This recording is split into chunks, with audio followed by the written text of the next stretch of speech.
Fala moçada, W Edson aqui. Hoje o nosso podcast é um pouquinho diferente. Tô aqui com o meu companheiro, amigo, professor Magalhães, e a gente vai falar sobre um assunto, sobre o estoicismo. E começou, né? A ideia para esse podcast foi interessante, acho que vale a pena contar para a moçada. Com certeza. Edson, primeiro eu quero começar agradecendo, tá? Por vocês, pelo convite feito, Valeu. né? E assim, tô muito contente de estar aqui e espero que quem esteja assistindo possa aprender um pouco também, né? E se cativar por esse assunto como nós dois nos cativamos.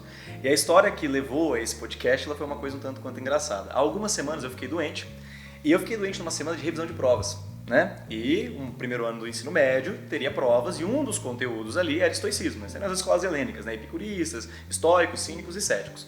E o Edson foi me substituir no primeiro ano. Quando ele chegou no primeiro ano, descobriu o quê? Os alunos falaram, professor, por que você não dá revisão da prova de filosofia pro professor Magalhães? Eu falei, gente, a única coisa que eu consigo dar conta minimamente é sobre o estoicismo. Aí os alunos falaram, professor, mas é exatamente sobre isso, né? Eu acabei dando uma revisão sobre o estoicismo, e aí depois a gente trocando uma ideia de como é uma linha da filosofia que a gente gosta, até mesmo por causa dessa autorresponsabilidade, né? A gente discutia esses dias sobre a psicologia de Adler e tudo mais. A gente se identifica com isso, a gente falou, cara, vamos levar esse papo adiante, né? Vamos trocar essa ideia. Então, esse é o nosso assunto, é sobre o estoicismo. E a primeira coisa que eu queria jogar pro Magalhães, cara, porque quando eu olho pro estoicismo, de um olhar leigo, aqui não é uma aula, é um bate-papo bem leve, né? O primeiro, o que me impressiona? E as minhas referências sobre o estoicismo é Sêneca, Epicteto e Marco Aurélio, né? Eu sei que tem outros, inclusive, só que o que me impressiona é exatamente o perfil tão distinto desses três. Então, assim, são três que têm uma vida muito diferente e ainda assim eles conseguem, a partir do estoicismo, viver ou tentar viver uma vida boa. E para mim, e aí eu queria ler um trechinho aqui desse livro, Lições do Estoicismo, que fosse exatamente essa provocação de, cara, que vida boa é essa que um escravo, né, que um imperador e um político, né, romano, romano consegue viver, né? Então ele diz assim: a natureza quis que não fossem necessários grandes instrumentos para uma vida boa. Todo indivíduo pode se fazer feliz. Olha que bacana, se fazer feliz. Os bens externos são triviais e não têm muita influência. A prosperidade não engrandece o sábio e a adversidade não o diminui. Então eu queria começar com esse trecho exatamente pensando nessa ideia, né? De que todo indivíduo pode se fazer feliz, e com base nisso a gente tem uma ideia, talvez possa dizer uma ideia central da questão do estoicismo, algo que é muito importante. Bom, Edson, eu vejo da seguinte forma, acho que é importante a gente situar o que é o estoicismo primeiro, né? Para que eu possa responder e a gente possa debater. Vamos entender no contexto que ele se insere. Existe um mundo que é o mundo da polis, tá? Que é o mundo característico da cultura helênica. Então, o grego, de certa forma, né, ele se vê como um heleno, ele pertence à Hélade. Então, durante o período de Platão, durante o período de Sócrates, nós temos uma sociedade, basicamente, que se insere dentro de um cosmos, de um todo ordenado, onde aquilo que o indivíduo é, que o cidadão é, faz sentido dentro de uma totalidade. O próprio Aristóteles, por exemplo, ele vai dizer que o ser humano é um zoon politikon, um animal político, né? E quem não precisa disso ou é uma besta ou é um deus. Então, até este momento, a sociedade grega tinha um estilo de vida chamado de vida da polis. Então, todos os meus atos como cidadão faziam sentido dentro daquilo. Tá. Só que vai ocorrer uma batalha, chamada Batalha de Queroneia, e a Grécia Antiga vai sucumbir para o Império Macedônico. E aí o Império da Macedônia, que era visto inclusive como bárbaros para os gregos, né, vai dominar aquela região. E não é que vai destruí-la, né? O pai do Alexandre Magno não chega a esse ponto, né? Nem o próprio Alexandre, mas devido ao Império da Macedônia dominar aquela região, o estilo de vida da polis começa a morrer. Tanto é que a gente chama o período do nascimento da cultura grega, que apesar de você testar 3 autores romanos, né, que é onde de fato esses principais autores vão ganhar espaço, mas o estoicismo nasce na Grécia Antiga, nesse contexto de crise, o estilo de vida da polis morre. Ele começa a entrar em decadência, tanto que a história da filosofia, né, nos livros, você vê o período helenístico como um período de decadência. Você vê o período helenístico como sendo um período de crise do mundo grego, porque aquele estilo de vida da polis já deixa de fazer sentido, porque agora eu tenho um império. Você entendeu? Eu não tenho mais aquela independência de Esparta, Atenas, Mileto, tá? E é curioso até porque o próprio Alexandre Magno é discípulo do Aristóteles, então ele entende a importância da filosofia. Mas o que vem então no lugar daquilo? Como esse todo ordenado já começa a deixar de fazer sentido, porque o estilo de vida da polis, da cidade-estado, deixa de fazer sentido, ocorre um individualismo. Em que sentido? A filosofia passa dentro da Grécia a se preocupar em como o indivíduo pode ser feliz independente das circunstâncias, tendo em vista que agora eu não tenho mais um contexto que justifique a minha existência. Na verdade, sim, eu até vou ter dentro das escolas, né? Só que 4 vão, de uma certa forma, só que 4 vão se destacar, sendo elas o cinismo, com Antístenes e Diógenes, né? Aquela galera que morava dentro do barril, andava pelado para lá e para cá. Os cínicos, né? Basicamente. Aí nós teremos os céticos, também com Pio, os indivíduos que suspendem o juízo, não têm uma opinião a respeito de nada. Os epicuristas e os estoicos. Inclusive o estoicismo, que foi fundado por Zenão, nasce como uma resposta ao epicurismo. Porque o epicurismo tem uma premissa que é uma premissa atomística, lá do Demócrito. Só existem 2 sensações, prazer e dor. A felicidade está em buscar o prazer, mas um prazer simples, um prazer natural, um prazer não é um hedonismo, né? E evitar a dor. Tanto é que, como é que eu vou ser feliz se eu estou sempre com dor de dente? Se eu estou sempre, basicamente, preocupado, ansioso, tenso?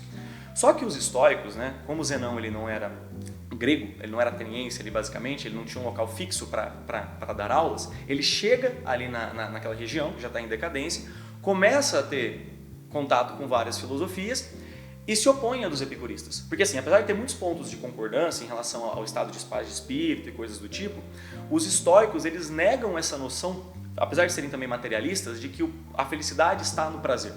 Entendeu? E como as aulas dos estoicos elas são feitas perto de um pórtico, de um portal que na Grécia se chama estoa, até por isso o nome é estoico, aqueles que dão aula perto de um pórtico, o Zenão não tinha um local fixo para dar aulas, eles vão surgir como uma reação a essa escola. Tanto que do período helênico, as escolas que vão se manter e vão se popularizar depois dentro do contexto romano são os epicuristas e os estoicos. E a premissa básica dos estoicos, Edson, quando você fala sobre o indivíduo, né, se tornar feliz, se fazer feliz basicamente, é a relação do indivíduo para com a circunstância. Esse é o ponto-chave, que eu acho que é onde deve ser o que o estoicismo deve ter te abraçado. Com certeza, com certeza. Até mesmo porque, né, uma das citações que eu também gosto, fugindo bastante, mas de Sartre, né, que não importa o que a vida fez de você, importa o que você fez, o que a vida fez de você, né? Então acho que quando eu me deparei, e aí, claro, de maneira extremamente leiga, né, com o estoicismo, eu percebi essa questão da responsabilidade. Pelo menos na minha leitura, nessa questão de, cara, e por isso que eu achei interessante, inclusive, esse termo, né, de se fazer feliz. Ou seja, a circunstância, e a gente vai falar daqui a um pouco sobre isso, eu não controlo, né? Porque o estoicismo também gira em torno dessa questão do que está no meu controle, daquilo que não está, né? Então, assim, cara, a circunstância eu não controlo, mas o meu juízo eu controlo, ou seja, os meus pensamentos, né? A forma como eu vou reagir, né? Exatamente, como eu vou responder diante das circunstâncias, né? E isso é muito legal, porque eu acho que traz essa questão dessa autorresponsabilidade, e foi isso num primeiro momento que me fisgou. Eu falei, cara, eu preciso saber sobre isso, porque de fato eu gosto dessa linha, né? Mas é interessante que essa autorresponsabilidade dos estoicos tem uma justificativa, eu não vou dizer metafísica, mas tem uma justificativa bem anterior ao próprio ato do ser humano, que é o seguinte: os estoicos, eles partem do princípio, não somente os estoicos, mas no período helênico, aqui, que é a última fase da Grécia Antiga, né, que é esse último período, ele é baseado em alguns fatores. Lógica, certo? Então, primeiro a gente vai ter a lógica, que vai dar as bases para o meu pensamento aqui, de certa maneira. E aí eu vou ter dentro da lógica também o conceito, a ética, né, a maneira como eu vou agir, e a física. Então, a lógica orienta a física, certo? Porque basicamente tem que fazer sentido, e essa física vai orientar a minha ética e meu comportamento. O mundo para os estoicos é regido de uma determinada maneira. E é interessante porque essa perspectiva que eu vou te apresentar agora, ela está presente em algumas outras religiões também. Você encontra coisas semelhantes no hinduísmo, por exemplo. Porque como o período helênico ele possibilitou que a Grécia ela tivesse muito fluxo de ideias e informações entre o Oriente e o Ocidente, algumas bases da raiz do estoicismo parecem estar presentes também em outras religiões do Oriente como um todo, né? E a base é a seguinte: para os estoicos, o mundo é regido por um logos divino, por uma razão universal. Então as coisas, né, de forma imanente, não transcendente, se relacionam através de uma cadeia de causa e efeitos, nada aleatório, onde as coisas são o que são porque só poderiam ser o que foram, entendeu? Da melhor maneira possível. Então, se algo me acontece, é porque dentro daquela inteligência divina há um entendimento de que eu deveria estar aqui fazendo isso, porque a melhor pessoa do mundo que existe nesse contexto para viver isso, para passar por essa situação, sou eu. É claro que essa perspectiva pode trazer alguns problemas quando você imagina situações mais graves. Mas por outro lado, essa ideia, eu não vou dizer de um chamado, de uma missão, mas existe um lugar para mim nesse cosmos. Porque eu, você, quem está nos assistindo, ou qualquer coisa no mundo, faz parte de uma cadeia de causas e efeitos que não é aleatória. Tem um porquê para as coisas serem como elas são. Então quem ordena isso? Essa inteligência divina. Entende? Então, se essa inteligência divina quer que eu esteja aqui fazendo isso que eu estou fazendo, se a natureza, quando os estoicos falam de adequação à natureza, não confunda com a ideia dos cínicos, né? Que é ir para a natureza e viver como animal. É adequar-me à minha natureza humana, racional, e entender o seguinte: o que eu posso fazer de melhor como ser humano diante desse contexto? Até mesmo porque, nesse sentido, e aí se estiver errado me corrige, e de encontro com a nossa natureza para os estoicos é ter uma vida virtuosa. Com certeza. Então, é como se o cerne do ser humano, ali, a nossa essência, é exatamente essa vida virtuosa. E sabia que esse foi o ponto que me pegou nos estoicos? Porque para os estoicos é o seguinte: você comentou do Adler, né? É que eu e o Edson, a gente leu um livro em comum e a gente estava debatendo esses dias, né? Que é a coragem para desagradar, para dizer não, né? A coragem... Agora a gente citou o livro e parece que a gente tá dois impostores agora, né? A gente quer citar o livro e não conhece. A coragem não é verdade, né? Isso aí mesmo, né? Isso. Mas assim, que a premissa basicamente é a seguinte: existem coisas que estão fora do meu controle. Existem coisas que não dependem de mim.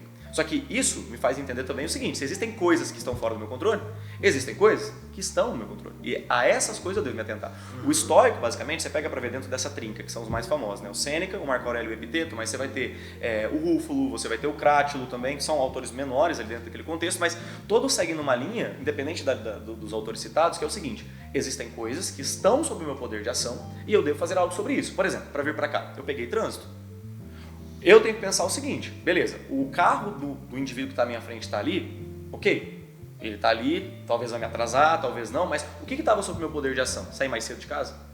Ter visto uma rota melhor? Você está entendendo onde eu quero chegar? Ou até mesmo ali no trânsito, né? Poxa, o trânsito está travado. Cara, se eu me irar com o trânsito... Vai adiantar o quê? Os carros vão flutuar? Sair voando? Se eu buzinar, o carro vai sair da frente, né? Então, isso que me pega também, né? Porque quanto de energia... Eu falei isso agora com os alunos do terceirão e depois eu acho que a gente vai entrar nessas aplicações do cotidiano, né? Porque a gente teve uma mudança do percentual do PAS agora, né?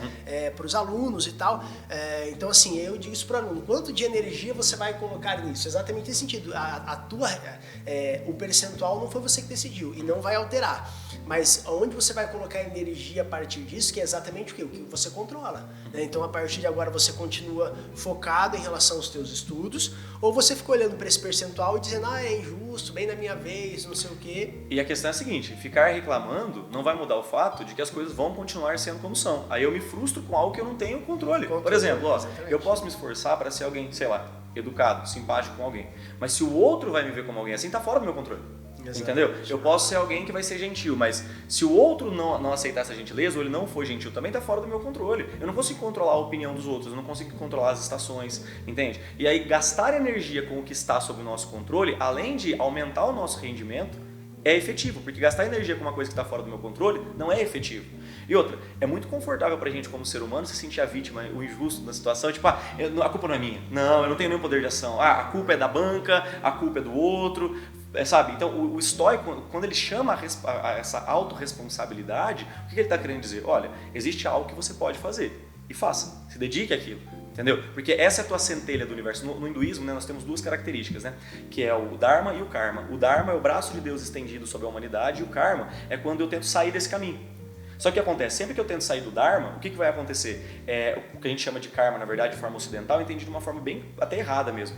Eu vou ter que voltar para o Dharma, mas de uma forma mais perigosa. Eu vou voltar para o Dharma machucado, eu vou voltar para o Dharma arrastado, né? Eu não lembro qual dos estoicos falou isso, mas a razão divina, ela carrega quem se submete a ela e arrasta quem não se submete. Então o universo ele vai estar o tempo todo gritando coisas para você, né? Dizendo coisas do tipo: olha, atente ao seu caminho, volte, faça o que tem que ser feito, cumpra a sua parte da centelha divina, entendeu? E tentar sair disso, tentar fugir das minhas responsabilidades, tentar fugir das coisas que me cabem, tentar fugir das coisas que eu realmente devo fazer, elas não vão deixar de existir, elas vão continuar lá.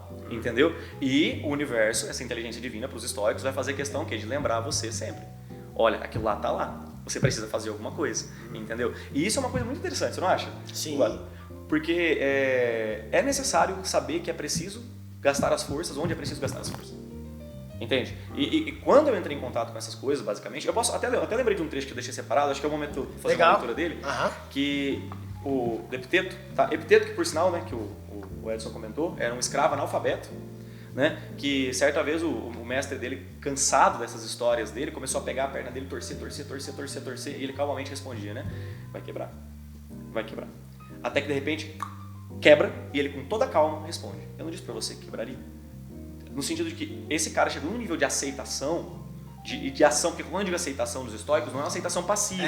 Exato. Esse é um ponto que tem que ficar claro. Esse é um ponto muito, muito importante, né? Porque exatamente essa aceitação que nós estamos falando, não, em momento algum é passividade, muito pelo contrário, tem que ser extremamente violento internamente para fazer isso, né? Mas é uma aceitação no sentido, e aí volta para a frase que leva à ação. E uma aceitação daquilo que está fora do meu controle, porque é o que a gente falava do trânsito no seu exemplo agora, é o que a gente falava do percentual para as vagas do PAS para a próxima prova, né? Então, em relação a isso, eu não consigo alterar, então eu aceito e, de novo, coloco energia naquilo que de fato está no meu controle.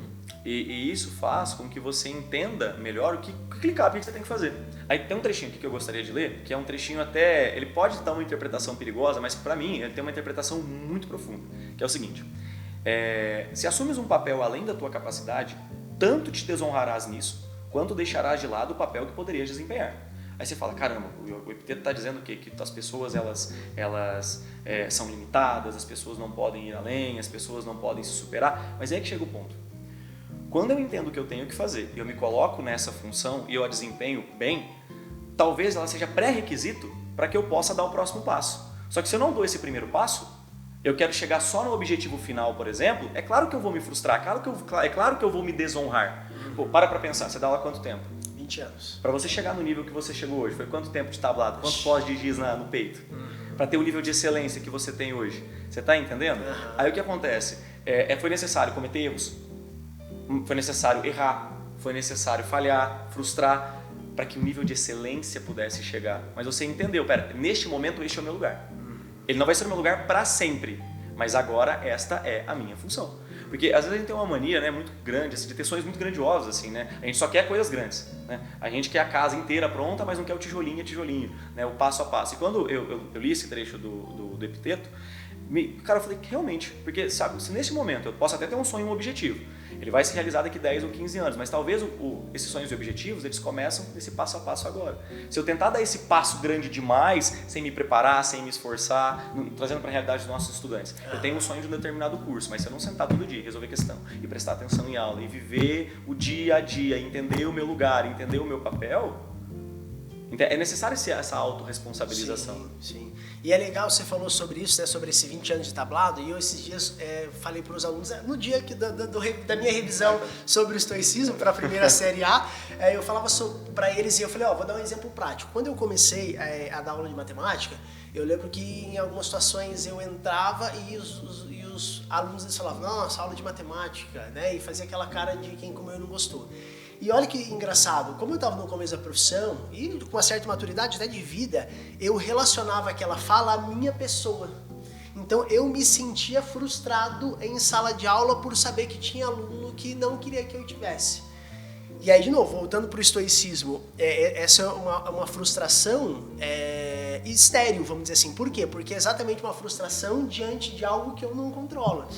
Porque eu pensava assim, poxa, mas eu me preparei, eu passei o fim de semana pensando em novas ideias para esse aluno, exatamente para aquele que não gostava de matemática, e a hora que eu entrava, eu dizia, poxa, professor, eu preferia qualquer outra aula, né? Até que em um determinado momento, óbvio, com maturidade, com um pouquinho de estoicismo, né, um pouquinho de terapia, eu entendi e falei, cara, o que eu controlo? A aula, né, assim, aquilo que eu faço, então eu vou fazer da melhor forma. Agora, como eu não controlo como o aluno reage diante disso, então, se eu me frustrar, na verdade, vai ser uma fonte de infelicidade, né?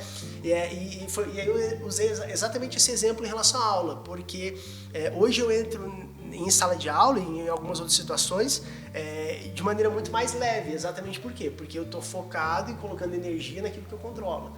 Né? Então, acho que... aí dá resultado. Exato, e dá resultado. E aí, por quê? Porque, e se não der, na perspectiva de alguém, aí... estoicamente é responsabilidade do outro, porque não faz mais parte daquilo que eu domino, né? Que eu decido. E outra, dá até uma leveza perceber isso também, né? Total. É uma libertação, na verdade, isso, né? Porque tentar controlar tudo e todos, cara, é o caminho assim para total fracasso e até não vou dizer que é uma noção infantil, mas inocente, cara. Sim. E aí essa noção ela acompanha a gente na vida durante muito tempo. Porque às vezes a gente quer isso pensando no melhor, a tentativa de controlar o todo, a gente quer, porque pensando como professor, eu quero que todos os meus estudantes aprendam. Claro. Eu quero que todos consigam. Eu quero que todos a sala vibrem a hora que eu chegar naquele assunto legal e tal, né? Que eles vibrem comigo, né? Só que daí a parte de mim tem que entender, tá, vamos lá, ali são outras pessoas, outros indivíduos, eles não são eu.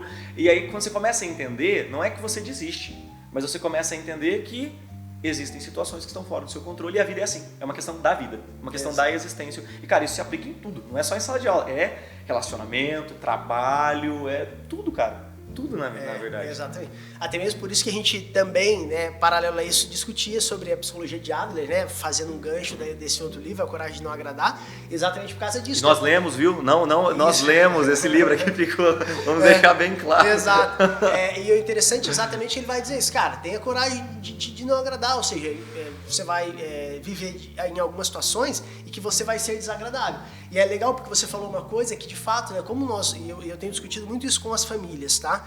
Magalhães, como nós não fomos letrados emocionalmente, de fato nós somos muitas vezes emocionalmente infantilizados. Então a gente já tem uma postura de adulto, de eu vou lá, eu faço acontecer, mas quando alguém não gosta, eu me frustro. Espera, isso então emocionalmente ele é infantil, né? Por quê? Porque eu deveria minimamente, olhando para uma situação, saber que alguns vão gostar e outros não vão gostar. Né? Então, eu acho que o estoicismo também traz para essa responsabilidade emocional. Né? Obviamente, é desafiador. Eu falava com os alunos do terceiro, inclusive. Falei, gente, não estou dizendo que é simples. É só você virar uma chavinha. Né? Até porque virtude não é uma coisa inata. Ela se adquire. Hábito, repetição, leva tempo. Leva tempo. Ninguém nasce paciente. Ninguém nasce corajoso. Então, por exemplo, o cara que vai ter a disciplina de estudos, ele vai ter que, até mesmo ele vai ter que se desagradar no sentido de que ele poderia estar dormindo à tarde, mas agora ele está estudando. Ele poderia acordar mais tarde, mas vir mais cedo para essa aula. É até um desagradar da própria pessoa. Eu gosto de ver nesse ponto também. Para que eu possa quebrar essa casca, para que eu possa chegar num próximo estágio, para que eu possa sair de onde eu estou agora, né? Que esse momento que me cabe ir para o próximo, eu também vou ter que fazer coisas que me desagradam. Pô, para pensar. Sair do reino da infância e ir para a vida adulta é uma dor também, entendeu? É um processo. Por que, por exemplo, o Peter Pan ele vai ficar bravo com a Wendy? Porque ele não quer crescer, entendeu? E o Peter Pan não entende por que a Wendy quer sair daquele mundo. Só que a vida real não é o mundo mágico dos meninos lá. Você tem que passar por esse processo, né? Até me lembro esse exemplo do Peter Pan, eu sei que é um exemplo meio assim, mas sabe por que o Peter Pan ele acaba não gostando do Capitão Gancho? O Capitão Gancho ele é o símbolo de que o tempo passa para o Peter Pan. Tanto é que o crocodilo que morde o braço do Capitão Gancho é o Tic-Tac. E ele é o único adulto ali. E aí o que acontece? Ir em direção a algo, crescer na vida, sair da infância, e é um processo doloroso. Tanto é que o Peter Pan, quando você se torna adulto, você olha para ele e você fala, cara, isso aí é uma coisa que tem que ficar na infância mesmo. Porque depois de uma certa idade, eu não posso mais viver naquele reino feliz da brincadeira. Eu tenho que entender que as coisas que eu faço têm consequências, né? Se eu quero chegar a C, eu tenho que passar por A, eu tenho que passar por B. E isso dói na pessoa. Um atleta de alto nível, ele é um atleta de alto nível principalmente por causa dos sacrifícios que ele fez. Você pega pra ver a história do Phelps, você me conta sempre de um tenista, você fala do Roger Federer. Do Roger Federer, que é um suíço, assim, de consistência, né? Dessa questão de um dia após o outro, né? Exato, porque na verdade amadurecer, evoluir, tornar-se algo, eu vejo não como abrir portas, sabia? Mas como fechar portas. Porque para que eu seja algo, eu tenho que deixar de ser todas as outras coisas. Eu não posso ser todas as coisas ao mesmo tempo. Tem portas que eu fecho sempre e tem outras que não. Só que para eu ir para um caminho, eu não posso ir para todos os outros. Novamente, quem que pode ser médico pela manhã, jogador de futebol à tarde, cientista à noite? A criança. Então, enquanto antes eu entender que ser envolve deixar de ser, envolve renúncia, melhor, cara.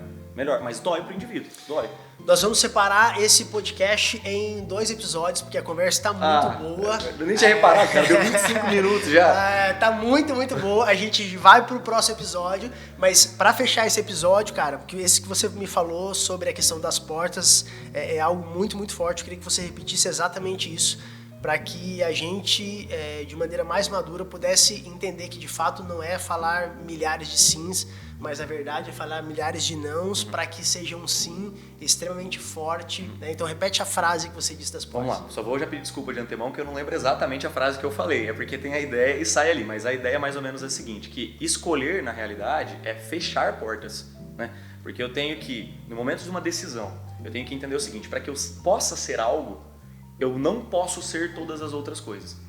Ao me tornar algo, o processo, na verdade, de me tornar algo envolve renúncia, envolve sacrifício, tá entendendo? Então, em qualquer área da vida humana, entendeu? Para que eu seja um bom professor, para que eu seja um bom estudante, para que eu seja um bom marido, para que eu seja um bom pai, enfim, envolve entender que existem coisas que cabem e essas coisas que estão sob meu controle, eu devo gastar minha energia e existem coisas que não me cabem, entendeu? Que não me cabem.